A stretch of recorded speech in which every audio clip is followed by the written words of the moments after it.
You people should try a motel in the South Side. Or better yet, sleep in your car. This hotel, in for your kind.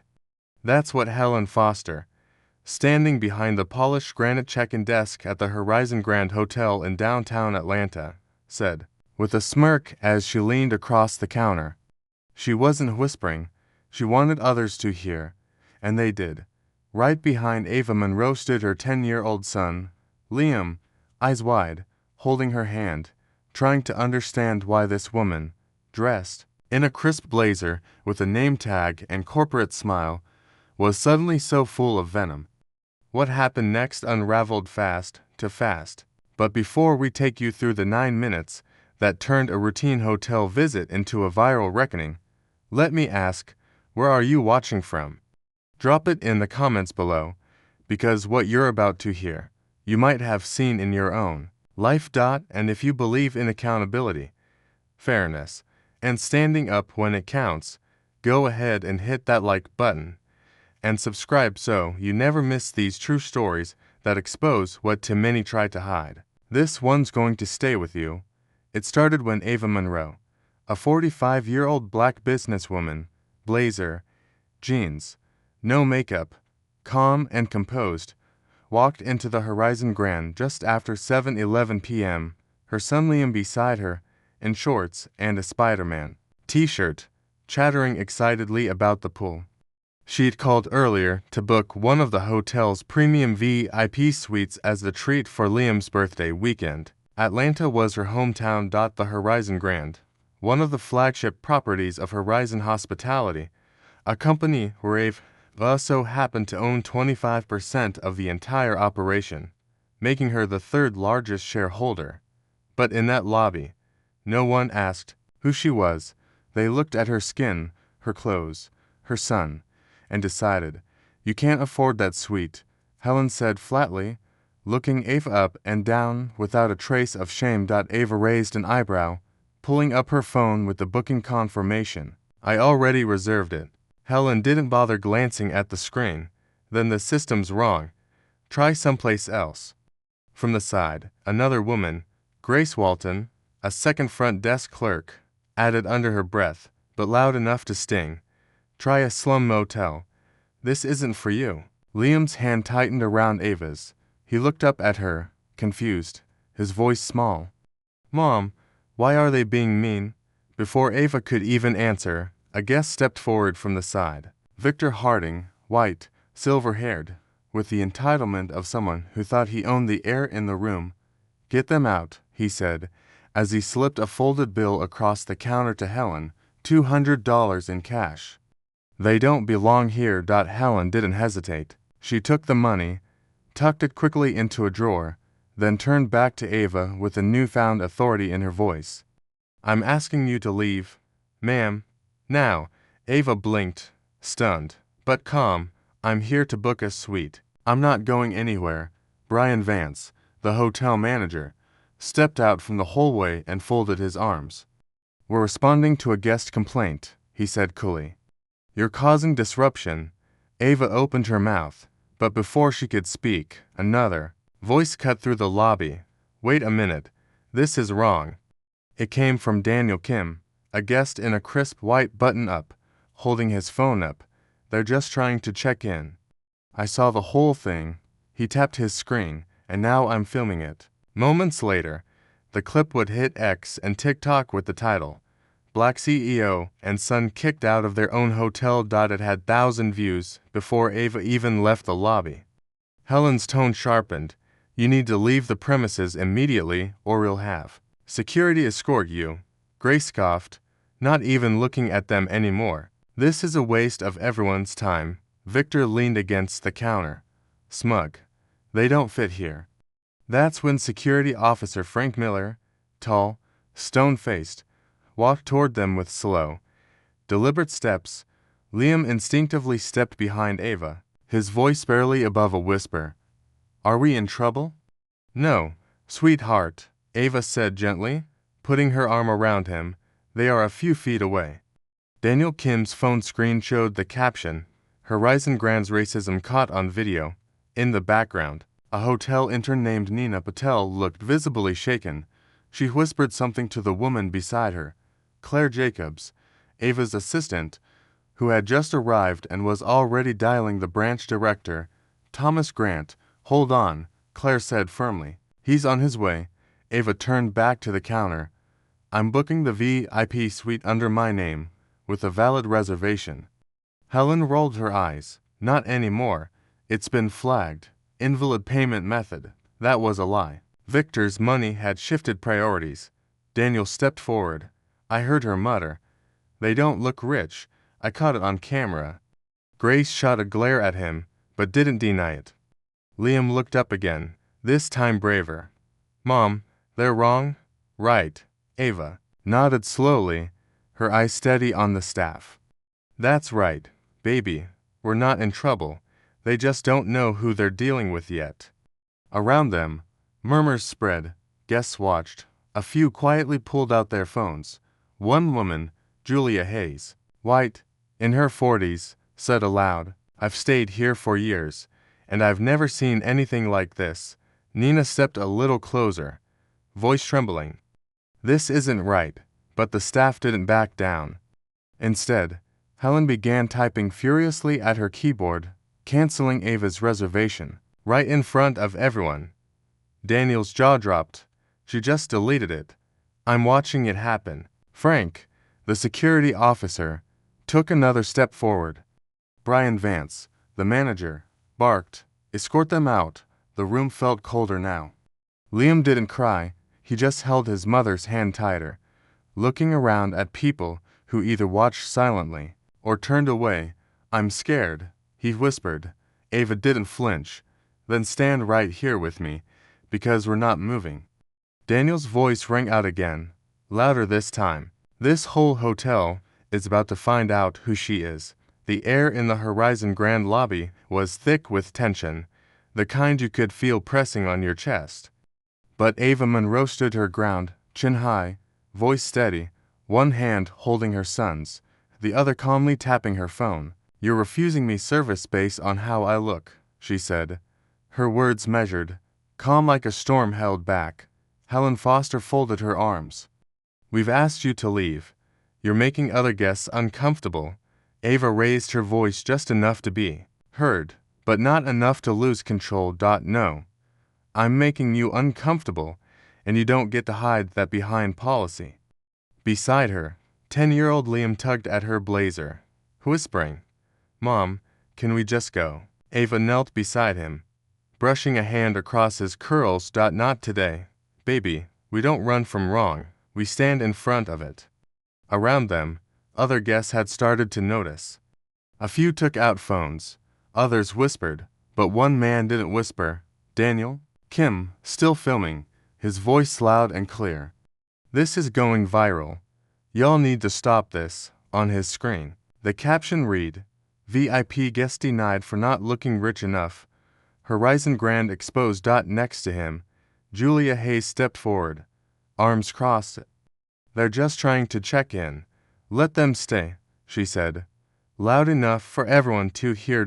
Inside the front desk, Nina Patel, the intern who'd been silent so far, turned to Claire Jacobs and whispered, "This isn't right. I saw Helen take money from that man." Claire, Ava's assistant, nodded firmly. "Thomas is on his way." Just then, Brian Vance reappeared from the corridor, trying to assert control. "This is creating a scene," he snapped. "Frank, escort them out." The security officer took a step forward, but paused. That hesitation was enough. Ava turned toward him. "You really want to put your hands on the third largest shareholder of this company?" she asked, voice low and razor sharp. Frank blinked. He hadn't expected that. Grace Walton scoffed. "You're bluffing. A woman like you doesn't own anything here." Ava didn't answer. She didn't need to. She just stared her down. Then, calmly, she spoke, not to Grace, but to the room. "You've gone from unethical to unlawful in less than 10 minutes." And though her tone never wavered, there was weight in her words. Because this wasn't the first time Ava had been told she didn't belong. At 30, she had walked into a Silicon Valley, Investor meeting with nothing but her ambition and a solid hospitality tech idea before she'd even finished her pitch. One of the older white investors leaned over and said, "You look more like someone who should be serving coffee, not asking for six figures." She'd walked out of that room humiliated, but not defeated. Instead, she built her own empire, hotel by hotel, investment by investment. She knew how to turn disrespect into dividends. By 45, she owned a quarter stake in Horizon Hospitality. She didn't need validation from a desk clerk. She was the board, and they were about to find out. Daniel's video crossed a million views. "You see this," he said to no one in particular. "This is why people stop trusting brands, because bias hides behind a uniform." Nina, trembling, finally spoke up louder. "Helen changed the reservation. It was valid when she came in. I saw it on the screen." Helen turned sharply. "That's a lie." But her voice cracked. Grace tried to deflect. "That's a lie." But her voice cracked. Grace tried to deflect. "This is company policy," she said. But even she didn't sound convinced anymore. "The VIP suite's expensive. We make sure guests match expectations," Julia Hayes snapped. "Expectations based on what?" "Skin tone." Ava placed a hand on Liam's back. He was quiet now, watching everything. "They're wrong, right?" he asked. "Yes," Ava said, "but they'll learn." Across the lobby, Victor Harding, the man who had slipped Helen a $200 bill, was still lingering. Arms folded like he owned the place. Ava turned toward him. "Your money didn't buy our silence," she said flatly. "You bribed a hotel employee to remove a paying guest. That's criminal." Victor chuckled. Smug.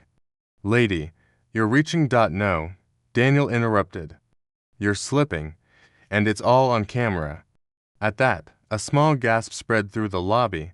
Guests were now fully tuned in, some filming, some simply watching the fallout unfold. Frank, the security guard, looked increasingly unsure. Nina stepped closer to Ava, then turned to Helen. "You told me to flag people based on what they wore. You said high-paying guests look a certain way. You trained me to do this." Helen looked around, suddenly exposed. "You don't know what you're talking about," she snapped. Ava turned toward the desk. "Pull up my reservation." Helen hesitated. "It's gone, because you deleted it," Daniel said, holding up his phone. "I recorded the screen when she did it." Claire glanced at her phone. "Thomas's 2 minutes out," she whispered. "I've got board members on standby." Liam's voice broke through again, this time louder, stronger. "You shouldn't treat people like that," he said, looking straight at Grace. "You were really mean." A quiet hush settled over the room. Even Helen didn't respond. Grace scoffed and muttered something under her breath. "But," Julia stepped forward, "that child just taught you more about decency than your whole training manual." Ava nodded. "We're not moving, and we're not leaving. Let Thomas explain who I am, since clearly none of you thought to ask." Helen looked panicked now. "We didn't know," she mumbled. Ava looked her straight in the eyes. "That's the difference between ignorance and prejudice. One is accidental, the other's a choice." Daniel's phone buzzed again. 300,000 views. He looked up and said, "This whole lobby just became America's hotel lobby. Let's see if the company has the courage to clean its own house." Helen's hands hovered over the keyboard like she was searching for an escape. She wasn't typing anything anymore, just clicking between screens, trying to look busy, trying to look right. But the damage was done. Behind her, Ava's reservation had been switched to canceled. It was still visible on the screen if anyone knew what they were looking for, and Daniel Kim. He knew. He leaned in, filming from behind the stanchion, whispering into his phone for the viewers now flooding his feed. "She changed it," he said. "I've got it. Helen Foster just altered this woman's reservation. Look." His TikTok X post was climbing by the second, captioned, "Horizon Grand, caught deleting VIP booking, Black mother and son forced out." Ava didn't flinch. She was tired of flinching from the corner. Brian Vance returned again, like a man trying to regain control of a room he'd never had a grip on. Escort them out, he told Frank, his voice short, tight, rehearsed. Now, Frank hesitated, his posture stiff, as if his uniform suddenly felt too tight. The crowd in the lobby, what was once just a handful of onlookers, had turned into an audience. Phones were up, murmurs spread like a low tide. Victor Harding stood to the side, smug as ever, but even he had stopped speaking. Grace Walton stepped into Ava's path as Frank approached, arms crossed, lips curled in amusement. "If you want a scene, you're about to get one," she said. But Ava didn't move. She looked her dead in the eye. "The only scene here is the one your prejudice created." Just then, Liam stepped closer to his mother, squeezed her hand, and whispered, "I'm scared, but I'm with you." Ava looked down at him, then back up at the staff. "You hear that? My son, 10 years old, is braver than this entire front desk." Daniel raised his voice, directing it at the camera and the growing number of viewers. "They're being thrown out because they don't look like what these people expect money to look like. This is racism, live and uncut." His video crossed 1 million views in under 10 minutes. Julia Hayes, who had moved closer, spoke with firm conviction. "This isn't just about a booking anymore.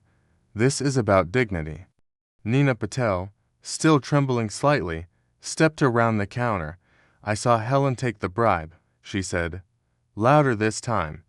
"She changed the reservation after Victor handed her the money." Helen spun around, eyes wide. "You don't know what you're talking about." "I saw it," Nina insisted. "You said they didn't look like they belonged." Ava nodded slowly, her voice calm but cutting. "Every word you've spoken confirms it. You didn't ask if we had a reservation. You assumed we didn't deserve one." Helen's voice cracked. "We were just following direction." "From who?" Ava cut in. "Brian, Grace, Victor, who told you that taking $200 to erase a child's birthday weekend was okay." Liam looked up again, his voice just a little stronger than before. "You said we didn't belong," he said to Helen and Grace, "but this is our hotel. Mom helped build it." That line stopped people in their tracks. Even Frank blinked. Ava didn't correct him. He was right. She had invested, fought, and endured to earn her stake. 25% of Horizon Hospitality, and now here she was, being removed from her own lobby like a trespassor. Frank took a step back, arms dropping to his sides. "Ma'am, but he didn't finish the sentence. Daniel stepped between Ava and Frank, holding his phone high. "Let's be clear," he said to the room. "We've got witness statements. We've got a video of a reservation being tampered with. We've got a child being humiliated, and a staff covering for each other." His voice didn't rise. It didn't need to. The truth was loud enough. Nina turned toward the other guests. "They told us during training to prioritize preferred guests. That meant ones who looked like money. You know what that means?" She didn't have to say it. Everyone already knew. Brian Vance took a sharp breath, looked at Claire and snapped. "She shouldn't even be speaking. She's an intern." Claire shot him a hard look. "And you shouldn't still be employed." That got applause from somewhere in the back of the lobby. Ava looked down at Liam. "We're almost there," she whispered. "One more minute. Just stay with me." "I'm not leaving," he said softly. "Not till it's fair." Ava smiled, proud. The kind of pride that came not from money or power, but from planting a seed and watching it stand its ground. Brian motioned again toward security, but Frank had stepped back entirely now. "I'm not putting hands on anyone," he said. "Not like this." Grace turned toward Daniel, lunging toward his phone. "Stop recording." "Touch me," he warned, "and I'll sue you myself." Julia placed a hand on Grace's shoulder. "Step away," she said sharply. "You've done enough." Daniel's camera caught everything: the defiance, the desperation, the slow unraveling of a staff who thought they could do whatever they wanted behind the safety of a name tag. "You're finished, Helen," Ava said simply. Every camera in this room will make sure of that. Helen stared. Silent now, Grace muttered. You're all blowing this out of proportion, Victor added. This is why people don't like dealing with folks like you. Everything becomes a problem. Ava turned to him, her voice quieter than before. You tried to humiliate a child and bought a clerk to do your dirty work. The only problem here is you. Daniel nodded, narrating to his viewers. She's not backing down, her son's not backing down. This is what dignity looks like under pressure. Nina stepped closer to Ava. You're the kind of leader we were never trained for. No, Ava replied, but I'm the one your next manager will be trained by. Just then, Claire's phone buzzed. She held it up. Thomas just pulled in out front, and he's bringing backup. Liam looked toward the doors. Is it over? Mom, Ava knelt beside him. It's just beginning, sweetheart, and we're right where we need to be. The moment Frank Miller stepped back from Ava and Liam, the entire energy in the Horizon Grand lobby shifted. He had been the one person physically capable of removing them, and now, even he wasn't willing to touch the situation. Helen Foster stood frozen behind the front desk, her face pale, her eyes darting to the growing crowd. Grace Walton, however, wasn't done. She lunged forward, not at Ava this time, but at Daniel Kim. Stop filming, she snapped, her hand reaching for his phone. You're not allowed to record inside hotel property. Daniel jerked his arm away and took 2 deliberate steps back, keeping the phone steady. You don't get to silence the truth, because it's uncomfortable. This is already on for platforms. You can't scrub it now. The words rang out loud and clear. By now, dozens of guests had crowded near the front desk. Some stood silently. Others were whispering, filming, or just watching it unfold in disbelief. Victor Harding, still leaning smugly by a support column, shook his head and muttered, Y'all just love to play the victim. But no one was listening to him anymore, not even the staff. Because for the first time, the weight of public opinion was tilting away from them. Brian Vance pushed through the crowd once more, visibly rattled. This ends now, he barked. I want everyone cleared out. Staff back to your posts. Guests, disperse. His voice tried to sound firm, but his eyes betrayed panic. Then Ava turned, facing him slowly, her voice calm but uncheckable. The only thing ending. Today is your position at this hotel. Brian opened his mouth to speak, but stopped when he noticed Nina Patel, the young intern, step forward once again. Her voice trembled slightly, but it held more steel now. I was told in training to prioritize guests who look like they belong. We were never told that outright, but it was in everything. Who we smiled at, who we offered upgrades to, who we double-checked credit cards for. She paused, then added, They told us to trust our instincts, but our instincts were being trained to look past people who looked like Ava. That sentence dropped into the room like a stone in still water. People gasped. One guest near the rear, an older black gentleman in a gray overcoat, shook his head and said, Same old game. Ava didn't blink. She had heard this before, felt it before, but hearing it spoken aloud, in public, by someone inside the system, that was rare, that was changed. So the bias wasn't just tolerated, it was institutional, she said. Eyes locked on Brian. You built a culture of exclusion. Brian looked around wildly, but no one came to his defense. Helen was visibly sweating. Gray stepped back behind the desk. Frank folded his arms and leaned quietly against the wall. He wasn't helping Brian anymore. It's policy, Helen blurted. We were following procedure. No, Ava said sharply. You were following prejudice.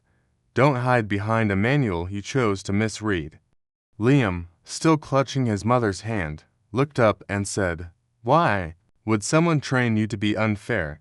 It was a simple question, honest and soft-spoken, but it hit the room like a punch. Nina stepped toward him, crouched down slightly, and said, They told me to trust what I see, but they never taught me to question what I don't. Ava looked at her and nodded. appreciative but firm. And now you're learning. So let's keep learning. Daniel's video was now at 5 million views. His followers were flooding the comments with messages of support, demands for justice, and tags to civil rights groups and reporters. He glanced at Ava. People are watching. And they're not just mad, they're ready to act. Ava took a breath and turned back to Helen, who was still clutching the edge of the counter like it was the only thing keeping her upright. Do you understand? Ava said carefully, that your words to my son, your tone, your insults are now public record. You can't erase them. You can't walk them back. All you can do now is admit what you did. Helen's voice cracked. We thought she didn't belong in a VIP suite. Because of what? Ava pressed. Because of the way I dress. Because I'm not holding a designer handbag. Because my son is wearing sneakers instead of loafers. Because you don't look like the kind of person who books a suite, Helen muttered. The room fell silent again. Even Victor's smirk faded slightly. Daniel turned the phone back to his face. You heard it. Straight from the desk manager's mouth. Their training is visual profiling. Welcome to hospitality in America. Liam stepped forward, closer to the desk, his voice louder than before. She's more than the kind of person who books a suite. She's the kind of person who owns this hotel. Whispers broke out again. Helen's face flushed deep red. That's not possible. Ava spoke softly, but with power. Check the shareholder list. Claire Jacobs, standing near the main entrance, had her phone open. Thomas is almost here, she said. And just so everyone knows, 3 members of the board are already reviewing this footage. Brian muttered. This is unfair. You want to talk about unfair? Ava snapped. Unfair, a 10-year-old boy being told to go to a slum motel while holding a paid reservation. Unfair is being erased from your own company's lobby. Grace tried once more to protest. She's twisting this into something bigger. Julia Hayes, who had stood silent for several minutes, turned to her. No, she's not. You did that when you decided she didn't belong before she even opened her mouth. More murmurs of agreement followed. One woman muttered, I'm canceling my stay. Another nodded. Same. Ava turned to Liam, crouched down, and gently fixed the collar on his shirt. You said you wanted to know why they were mean. It's because they were trained to be, but we're going to retrain them. How? He asked. With truth, she said, and action. Daniel's video ticked upward. 6.2 million views. He glanced at Ava. They single quotes ready for the next move. She stood and looked toward the glass doors. Then let them watch what leadership looks like. The double glass doors at the front of the Horizon Grand finally slid open with a quiet swoosh. But the effect in the lobby was anything but quiet. Heads turned, phones lifted, conversation stopped, and in walked Thomas Grant, tall, composed, dressed in a navy blue suit that said, I solve problems before they hit the news. He paused as he scanned the lobby. Guests crowded together, staff scattered like guilty school children, and Ava Monroe standing still as a statue, one hand resting on her son's shoulder. Claire stepped forward to greet him, but he was already moving. Where is she? He asked. Then he saw Ava. Ava, he said, voice firm but warm. You all right? Ava gave a single nod. My son and I came here to check in for a weekend stay. Instead, we were insulted, profiled, bribed against, and nearly dragged out by security. I think you know what needs to happen now. The silence in the room was thick. Thomas turned to Helen, Grace, Brian, and Frank, one by one. You all recognize Ms. Monroe, don't you? They didn't answer. Helen blinked. Grace looked down. Brian shifted, his stance like someone trying to disappear into the floor. Thomas let the pause linger. She's not just a guest. She's the 3rd largest shareholder in Horizon Hospitality, 25% ownership stake. And if she wanted to, she could have all your jobs by midnight. Liam glanced up at Ava, his eyes wide. You own part of the hotel, he whispered. Ava smiled gently. I helped lead the company. Baby, and now I'm going to help fix it. Thomas stepped forward and faced the crowd. Miss Monroe, what would you like done? Without hesitation, Ava responded loud and clear. Immediate termination of Helen Foster, Grace Walton, Brian Vance, and Frank Miller.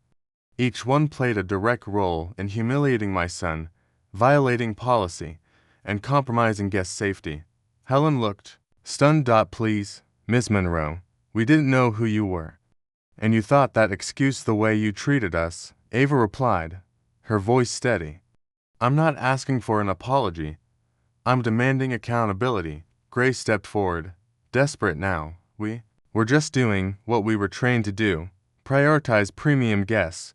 Keep the image consistent. And that image didn't include a black woman and her son in casual clothes. Ava said flatly, you judged us before I even said my name. Brian started to speak, but Thomas cut him off. Don't, he said. Just stop. Liam tugged at Ava's hand again. You were right, Mom, he said softly. They were wrong?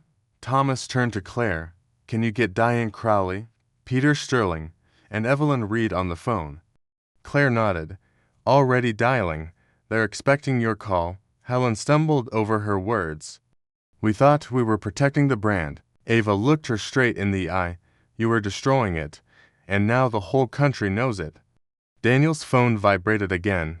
20 million views and rising. His most recent post read, Black CEO exposes Horizon Grant for staff face firing after viral bias scandal. Julia Hayes stepped forward. This woman stood in this lobby with Grace while your team insulted her, erased her reservation, and nearly threw her out. I've never seen someone stand so calm in a storm. Ava turned toward Thomas. I'm also requesting that Horizon's board formally implement a new anti-bias training protocol across all locations, and I want internal reviews of guest treatment reports for the last 5 years. Thomas nodded. Consider it done. Then, for the first time that evening, Ava addressed the room. Not the staff, not Thomas, but the guests. This wasn't just about one bad clerk or one bribe. It's about a system that quietly teaches people to see some of us as less than, without saying it out loud. But my son heard it. You all heard it. And now it's time we change it. Liam's chest swelled a little. His voice, though still small, was stronger. I want to help to adopt Mom. You already are, Ava said. Helen's lip trembled. Victor gave me $200 to get rid of them, she admitted, her voice cracking. I didn't think it would go this far. Victor, now visibly sweating, stepped backward. She's lying, he snapped, but Nina stepped forward again. I saw him hand her the cash. Daniel caught the whole exchange, zooming in. It's all here, he said quietly. Every moment, Grace tried to grab his phone again, but Julia blocked her path. Stop touching him, she said. You're done. Helen turned back toward Ava. I didn't mean it to go this far. I didn't mean for him to hear those things, she said, gesturing toward Liam, but Ava didn't soften. You don't get to be sorry after the damage is done. You humiliated my child. You told him to go to a slum motel. You looked at us and saw less. That apology belongs to every guest you ever treated that way, not just me. Liam nodded, his eyes on. Helen, you shouldn't have done that, he said plainly. You hurt my mom. Thomas signaled to hotel security, real security, not Frank, and quietly said, escort the 4 of them out. I'll process terminations with HR. Frank didn't argue. He didn't say a word. He just followed the others out, their footsteps echoing against the marble tile. Claire approached Ava and whispered, the media wants a statement. Are you ready? Yes, Ava said, but I want them to hear it from the guests too. She turned back to Julia, to Daniel, to Nina, to every person who had stepped forward. This was never about revenge. It's about building something better than what we walked into. Thomas nodded solemnly. This is leadership, and I won't stand in your way. As the lobby began to breathe again, Liam wrapped his arms around his mother's waist. You're so powerful, he said into her jacket. No, she said softly, kissing his forehead. It's your mom. That's where the power comes from. The next morning, the 11th floor conference room of the Horizon Grand buzzed with the kind of quiet tension that only follows a public scandal. Floor-to-ceiling windows cast soft daylight over the polished oak table where 3 board members, Diane Crowley, Peter Sterling, and Evelyn Reed, sat with their laptops open and phones muted. On the far end sat Ava Monroe, calm, composed, and prepared. She wasn't here for revenge. She was here for reform. Liam sat beside her in a miniature navy blazer Claire had picked up that morning, his hands folded, his expression serious. Across the table, Thomas Grant recapped the events in measured detail. The deleted reservation, the bribe, the bias training, and the viral footage. There's no ambiguity here, he concluded. The actions taken by Helen Foster, Grace Walton, Brian Vance, and Frank Miller were not only unethical, but deeply damaging to our brand. Diane leaned forward. All for our officially terminated, effective immediately, she said. We've already notified HR. Evelyn added, we'll be reviewing every complaint logged in the last 5 years to identify patterns of discrimination. Ava nodded. That's a start, but it's not enough. She stood and walked slowly toward the windows. Her voice even but filled with conviction. We need mandatory bias training across all locations. Front desk, security, management, everyone. No vague policies, no gut instincts, clear standards, documented accountability. Peter Sterling tapped his pen. You're absolutely right, Ava. We're overdue for this. It shouldn't have taken a viral video to get here. But it did, Ava replied, turning back toward the group. And that video is still climbing. As of this morning, it's been viewed over 35 million times. That's not just exposure, it's a mirror. The public sees us now, and we have one shot to prove we're serious about change. Claire handed out packets with preliminary plans, new training guidelines, internal audit proposals, and a short list of diverse hiring candidates to replace the staff who had been terminated. We've already made provisional hires, she added. Maria Diaz, formerly with the Four Seasons in Miami, will take over as senior clerk, and Kate Shaw, known for her crisis leadership, will step in as acting general manager. Evelyn nodded. Good choices. They'll help stabilize things. Diane glanced toward Ava.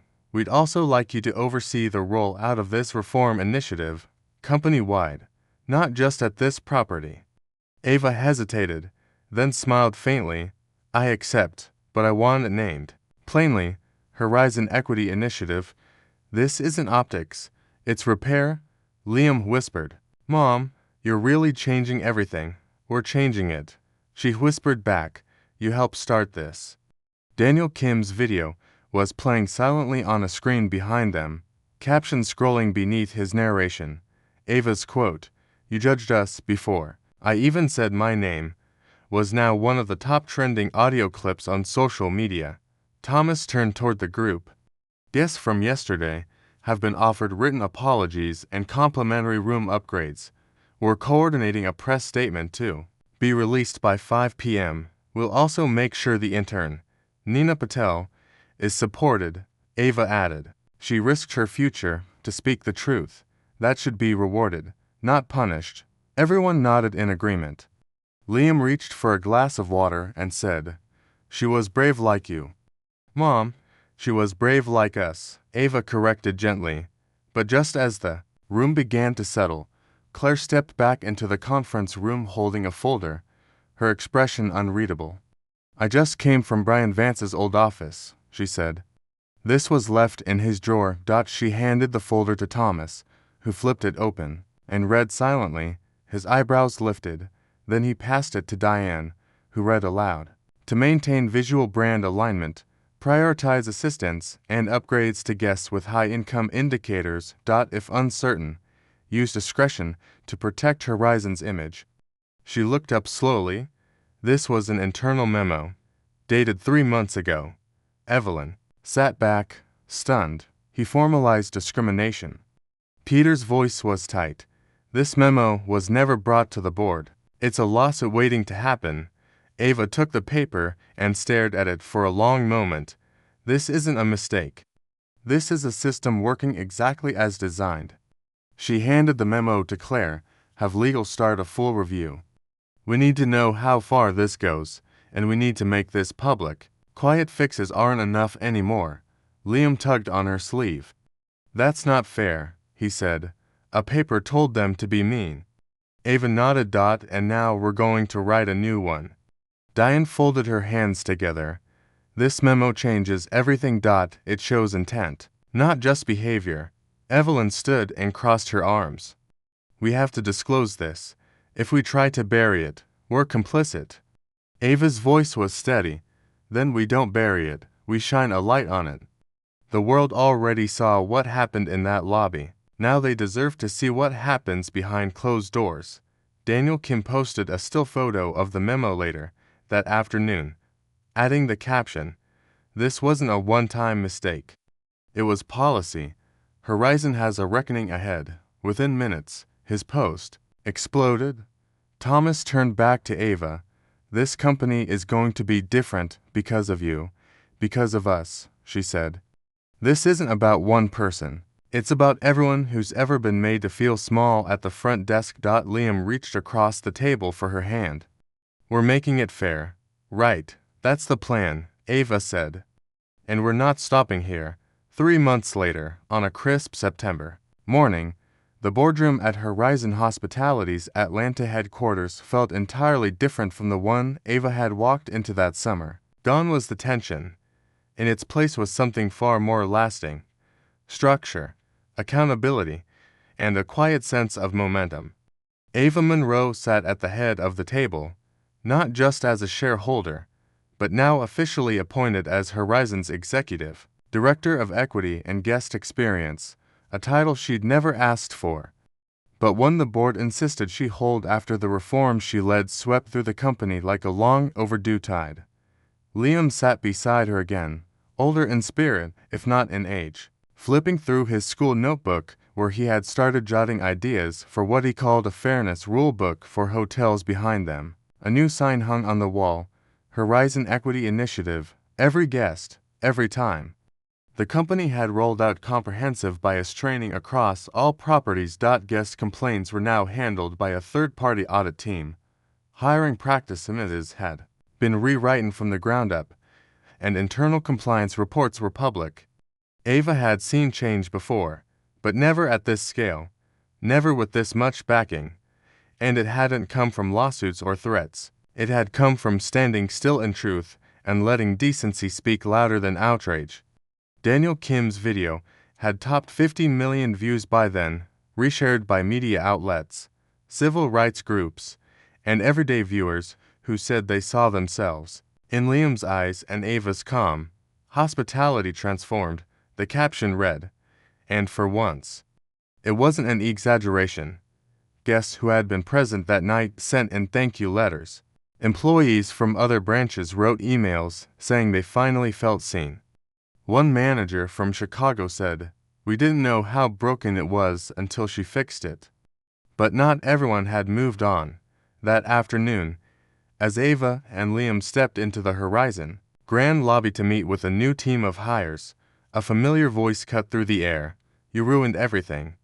It was Helen Foster. No uniform now. No desk to stand behind, just a plain gray sweater and bitterness spilling out like old perfume. She approached without hesitation, but security was already watching. "You think you fixed it? You destroyed my career." Ava didn't flinch. "No," she replied evenly. "You destroyed it when you chose discrimination over decency. All I did was hold up the mirror."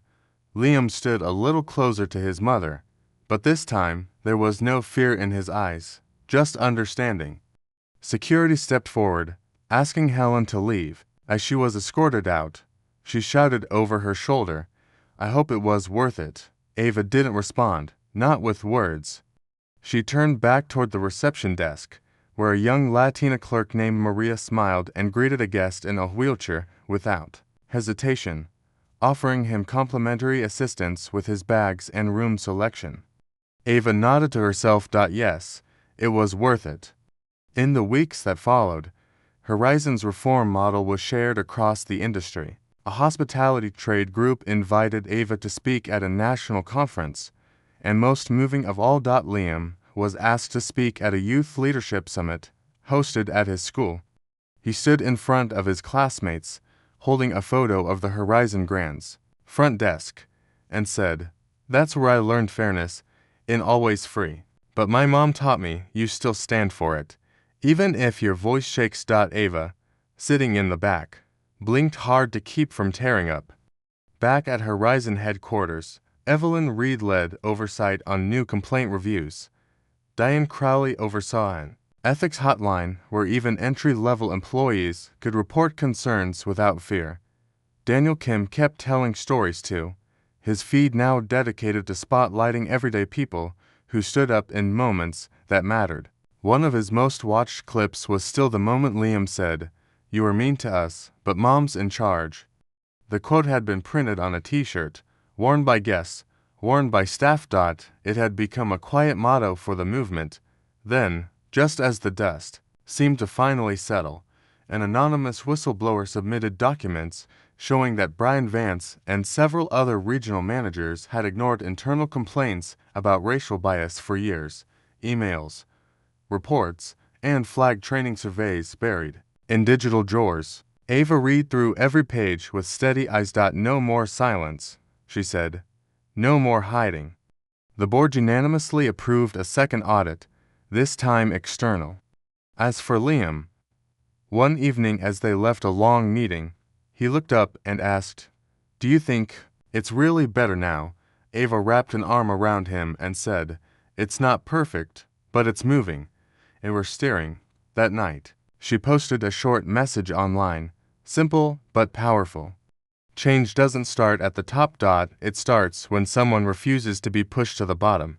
6 months later, mother and son launched a nonprofit initiative, Open Doors, dedicated to fighting bias and hospitality nationwide. At its first youth event, Liam stood on stage in a navy blazer, just like the one he'd worn in that boardroom, and told the crowd, "My mom's my hero, and now we help other people feel like they belong, no matter what they wear, or how they look, or what someone assumes in the audience." Ava stood with pride, not as a CEO, not as a shareholder, but simply as a mother who knew that change, real change, had taken root.